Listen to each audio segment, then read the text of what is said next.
Hi everyone. In my preview for this week ahead in markets, I have a laser-like focus on the ECB meeting and what it could mean for the euro. I think it could be especially important after the euro-dollar pair dropped back from the 1.20 level last week. I will of course also include a rundown of this week's economic calendar. GKFX Prime presents the week ahead. Since I'm talking about euros this week, it reminds me of a joke my friend told me the other day. She said, for the first time this year, I didn't go on a trip to Europe because of the coronavirus. Normally I don't go because of money and work. If that gave you a chuckle, please click the like button. It really helps the video appear in more search results and helps us reach more people. So remember, it's Labour Day in the United States on Monday, so it might be a slow start to the week. We have China trade data up front, where the country's trade surplus is expected to drop by over a third in August, with import and export set to decline.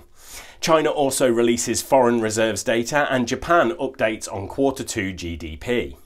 There is Eurozone GDP, then China CPI, before the two interest rate decisions, first from the Bank of Canada and then from the European Central Bank. The big one at the end of the week will be US inflation stats for August. So, as we know, the euro struck two-year highs at 1.20 last week. That last leg up was at the expense of a weak dollar after Jay Powell said the Federal Reserve was moving to a more flexible average inflation targeting policy, implying it would keep interest rates lower for longer. The euro has since pulled back from that big level, I think for two reasons. One is that the barrier options were likely triggered around 1.20 and caused some technical selling at the round number. Two is that we have the ECB meeting this week. So let's hone in on reason number two. What made this meeting extra interesting is the comment made by ECB chief economist Phil Lane. It was a pretty clear-cut example of jawboning. That's when a policymaker talks about a currency value in order to affect its value. Lane said the euro-dollar rate does matter. He explained why in terms of monetary policy, but that's not really the point. The ECB are clearly concerned that the strong euro will harm the economic recovery of the eurozone.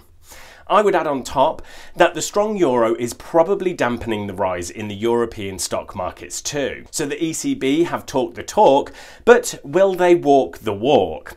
Well, yes and no. I think more talking might be enough. So no change in interest rates or QE is expected, but the ECB is in the midst of its own strategic policy review. If the ECB even hints that it will follow suit with the Fed and make its own pivot towards AIT, then that might be enough to pull down the euro. If they don't say anything and try to play the let's wait and see card again, that could mean the euro uptrend continues. Right, thanks everyone, good luck trading and make sure to subscribe to our channel so you don't miss the next video.